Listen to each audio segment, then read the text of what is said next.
Phones and gaming is not something we commonly put together. The games are usually cash grabs and the hardware is subpar and expensive. But not this time.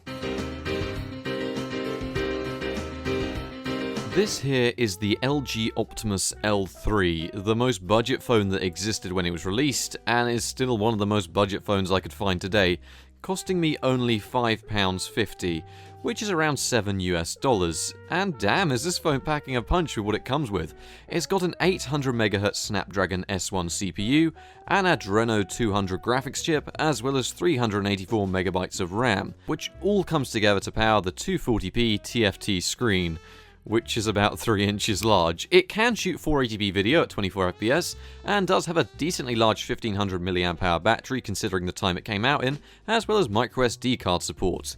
It came out in early 2012, but was in development during late 2011. It cost £70 when it came out, and well, by now this thing has definitely seen some better days.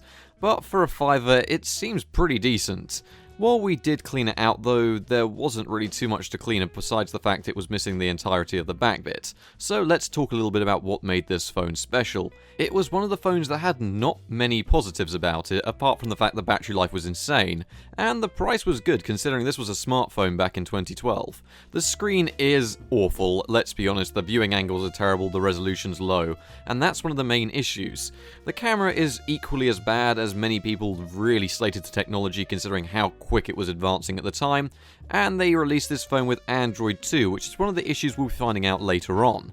Their main complaint was that the performance of the CPU and GPU was actually really good, they're powerful parts, but it's ruined by the subpar features. They took a dedicated graphics chip, a nice Snapdragon CPU, and paired it with a 240p screen that looks worse than a 90s laptop, but we're still going to be gaming on it. When starting it up and looking at the performance, we can see that it's extremely subpar when using the stock Android it came with. We can't really game on Android 2.3 as it's hard enough to even get on the App Store, yet alone get the apps working. It's very slow and it's clunky, and I mean LG did do a good job trying to get it all to work in 240p, but with 240p screen space is valuable and it quickly becomes too cluttered to even use. Even after getting the latest software update, which wasn't actually anything major, it was just security updates from 5 years ago, and I doubt they're going to be helpful considering technology is advanced in 5 years, so we're going to be seeing if we can get this phone rooted, which is actually quite easy to do and doesn't take very long. You just have to enable USB debugging in the settings, which isn't even hidden like it is in later versions of Android, it's just sort of there. And then I found out about a tool that existed on the XDA forums that made it a lot easier to root this model of phone. So tracking that down through various uploads onto dodgy sites, I came across this tool.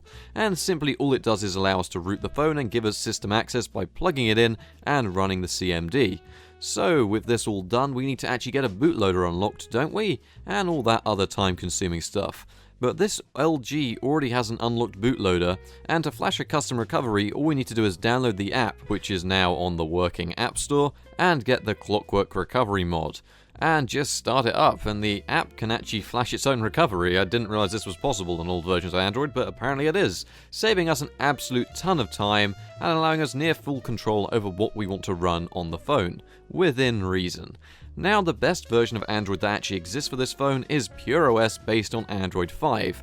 That's right, someone got Android 5 running on this phone, and I'm a big fan of the XDA forums, so I'll leave a link down to them in the description below, in case you guys are interested in what you want to do with one of these phones.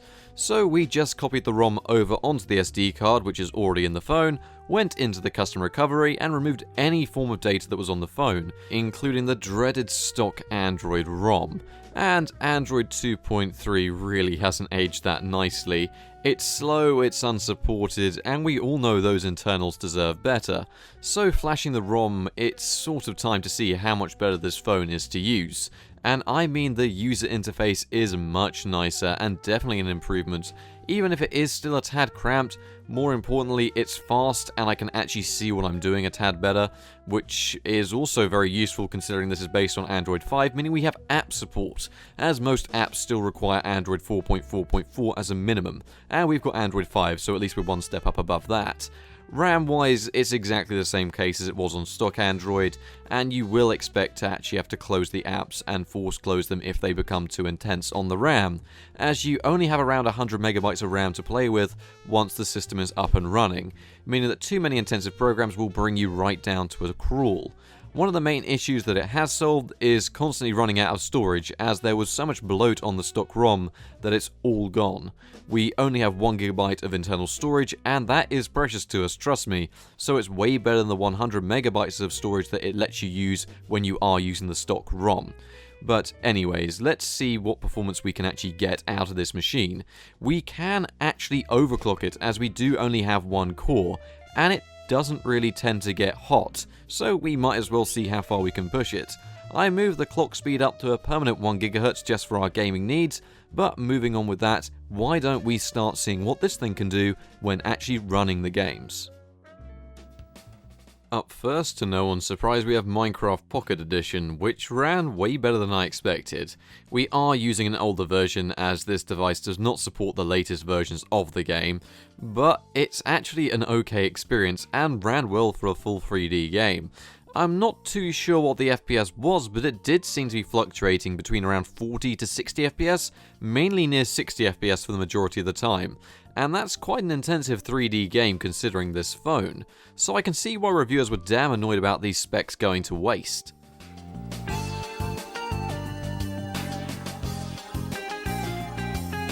Secondary to this, we push things a little bit further with Metal Gear Solid, running at an awesome frame rate with native resolution.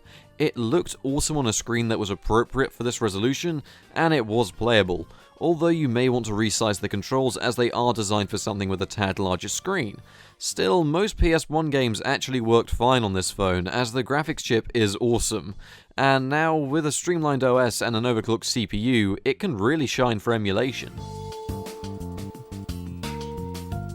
Now, I had no idea this would even run on the phone. This is Medal of Honor, which is one of the later games available on the PS1, running at a solid 60 FPS. It's a tad hard to play through a viewfinder, so you'll have to forgive my playability, but when you're actually holding the phone in front of you, it is definitely playable. You can use a Bluetooth controller or a USB controller with this phone, as it's beginning to shape up for good for gaming on the go, if you're on an extremely tight budget. Nintendo 64 emulation is tougher on the CPU than PS1 emulation, mainly due to the complexity of the device. So here we have Mario 64 running flawlessly, which surprised me due to how many devices can struggle with this. This is shaping up to be a pretty awesome little portable gaming device, and the battery life has hardly gone down at all, so of course we need to test some more games. Similarly to the N64, the SNES is very weird with either it'll work or it won't emulation-wise, so I tested Chrono Trigger as it's apparently one of the best RPGs on the system, and I haven't yet got around to playing it myself. However, it ran fine as expected, so 2D emulation is perfect on the device, as this is one of the more intensive games available. 3D emulation on this device is good enough, and it's shaping up to be a damn good phone for this. However, there's not really much else I can say besides that, as the gaming-wise, there's not really anything else to test.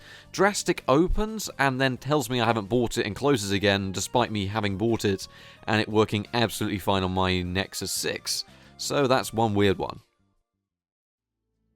So as we round off today's video, first of all I'd like to apologise for the sake of the filming quality, as it's rather hard to film a 3-inch screen and you can't really capture it through a capture card, so you'll just have to deal with exactly what I was seeing through the lens of the camera. It handles web browsing okay, but the screen is cramped. It can run YouTube and even playback videos in either 144 or 240p, which isn't too bad considering it's only a 3-inch screen.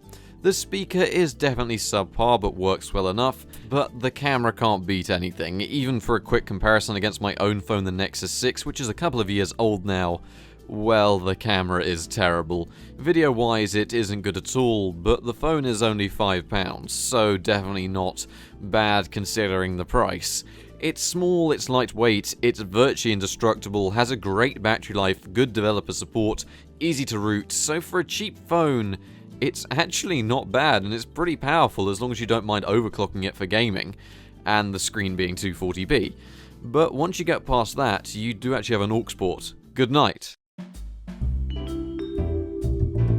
So I'm still working on the next large video, as it is certainly taking its time, but I think it'll be worth it. You can support us over on Patreon for more content or catch us over on the Discord.